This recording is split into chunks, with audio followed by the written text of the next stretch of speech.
ನೀವು ಯಾವುದೇ ವರ್ಕೌಟ್ ಮಾಡಿದ್ರು ಕೂಡ ನಿಮ್ಮ ಮಸಲ್ ಗ್ರೋತ್ ಆಗ್ತಾ ಇಲ್ವಾ? ಖಂಡಿತವಾಗ್ಲೂ ನೀವು ಈ ಮಿಸ್ಟೇಕ್ ಮಾಡಿರ್ತೀರಾ. Welcome to day 34 of competition prep series. ನಾರ್ಮಲಾಗಿ ಎಲ್ಲರೂ ಏನು ಮಿಸ್ಟೇಕ್ ಮಾಡ್ತಾರೆ ಅಂತ ಅಂದರೆ, ಇವಾಗ ಸ್ಟಾರ್ಟಿಂಗಲ್ಲಿ ಎನರ್ಜಿ ಇರುತ್ತೆ ಅಂತ ಅಂದ್ಬಿಟ್ಟು ಇವಾಗ ನೀವು 12 ರೆಪ್ಸ್ ಮಾಡಬೇಕು ಅಂತಂದರೆ 8 ರೆಪ್ಸ್ನ ಫುಲ್ಲು ಸ್ಪೀಡಾಗಿ ಮಾಡ್ತೀರಾ.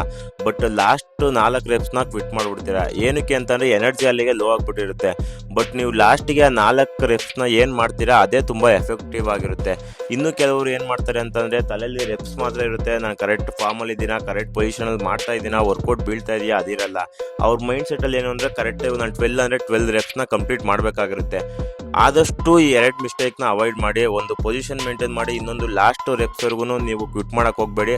ಅಟ್ಲೀಸ್ಟ್ ವೆಯ್ಟ್ ನಿಮ್ಗೆ ಎಷ್ಟಾಗುತ್ತೋ ಕೆಪಾಸಿಟಿ ಅದ್ರ ಮೇಲೆ ಸ್ವಲ್ಪ ಓವರ್ಲೋಡ್ ಮಾಡ್ಕೊಂಡು ಟ್ರೈ ಮಾಡಿ. ಅದನ್ನು ಬಿಟ್ಟು ಈ 2 ಮಿಸ್ಟೇಕ್ನ ಮಾಡ್ತಾ ಇದ್ರೆ ನಿಮ್ಮದು ಮಸಲ್ ಗ್ರೋತ್ ಆಗೋದು ಒಂದು 30% ಕಡಿಮೆ ಆಗುತ್ತೆ ಅಂತಲೇ ಹೇಳ್ಬೋದು.